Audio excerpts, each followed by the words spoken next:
अगर मैं आपको कहूँ जिस रात मैं उस होटल के कमरे नंबर 27 में रुका था, उस रात के बाद मैं कभी पहले जैसा नहीं रहा, तो शायद आप यकीन नहीं करेंगे।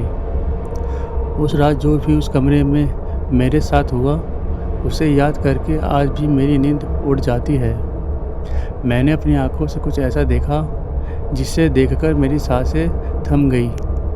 आज भी जब मैं उस होटल का नाम सुनता हूँ, तो मेरे पूरे शरीर में सिरन दौड़ जाती है।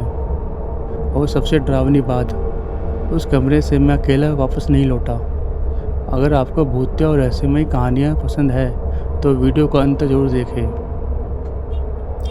मैं एक ट्रैवल ब्लॉगर था। ऐसी कहानियाँ पर मुझे बिल्कुल विश्वास नहीं था। मैंने तय किया कि इस होटल की सच्चाई दुनिया के सामने लेकर आऊँगा। रात के करीब 2 बजे मैं होटल पहुँचा।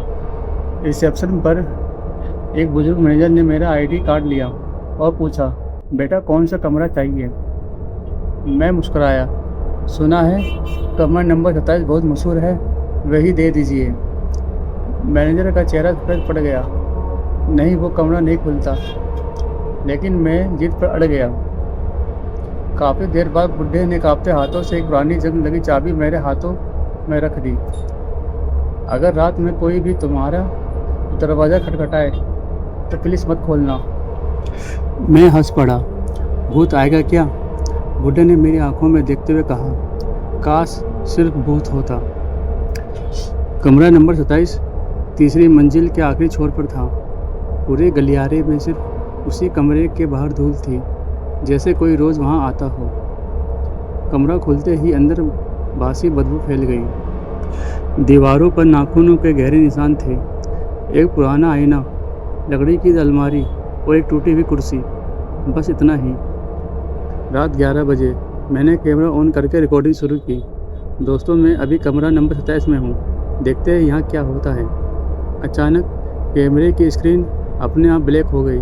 फिर उसमें एक चेहरा दिखाई दिया, लेकिन कमरे में कोई नहीं था। मैं घबराकर पीछे मुड़ा, कोई नहीं। जब मैंने फिर कैमरा देखा, स्क्रीन पर वही चेहरा मुस्कुरा रहा था। उसकी आंखें पूरी तरह काली थी। रात के 12 बजे कमरे के बाहर किसी बच्चे के रोने की आवाज़ आने लगी। भैया दरवाज़ा खोलो। मुझे बुढ़े की बात याद थी। मैंने दरवाज़ा नहीं खोला, लेकिन रोने की आवाज़ धीरे धीरे मेरी माँ की आवाज़ में बदल गई। बेटा मैं हूँ, दरवाज़ा खोलो। मेरा दिल तेज़ धड़कने लगा। मैं जानता था मेरी माँ तो घर पर थी। रात 1 बजे आईने पर अपने आप धूल जम गई। धीरे धीरे उस पर उंगलियों के निशान दिखाई देने लगे। पीछे मत देखना। मेरा शरीर पूरा कांप उठा। लेकिन इंसान की सबसे बड़ी कमजोरी है जिज्ञासा। मैंने धीरे धीरे पीछे देखा और मेरा खून जम गया। मेरे बिस्तर पर कोई लड़की बैठी थी, लंबे बाल, सफ़ेद कपड़े, और उसका सिर उल्टा घूमकर मेरी तरफ था। मैं चीखते हुए दरवाजे की तरफ भागा, लेकिन दरवाज़ा खुल ही नहीं रहा था। कमरे का तापमान अचानक इतना गिर गया कि मेरी सांस से धुआं निकलने लगा। पीछे से कदमों की आवाज़। मैं मुड़ा। लड़की अब मेरे बिल्कुल सामने खड़ी थी। उसने धीरे से कहा, अब तुम्हारी बारी है। और अचानक पूरा कमरा अंधेरे में डूब गया। मैनेजर ने सुबह दरवाज़ा खोला। कमरे में कोई नहीं था, सिर्फ मेरा कैमरा पड़ा था। उसकी रिकॉर्डिंग का आखिरी वीडियो चला। वीडियो में मैं दीवार की तरफ देख रहा था। फिर मैं मुस्कुराया, लेकिन वह मुस्कान मेरी नहीं थी। मैंने कैमरे में देखकर कहा, आज से मैं अकेला नहीं हूँ। और वीडियो अचानक बंद हो गई। उस दिन के बाद कमरा नंबर 27 फिर से बंद कर दिया गया।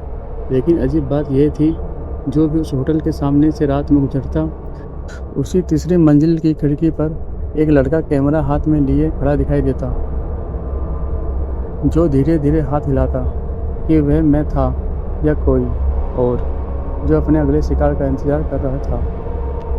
अगर आपको ये कहानी पसंद आई हो तो वीडियो को लाइक करें, चैनल को सब्सक्राइब करें और बेल आइकन ज़रूर दबाएं, क्योंकि अगली बार मैं फिर लेकर आऊँगा ऐसी ही एक रोंगटे खड़े कर देने वाली और कहानी।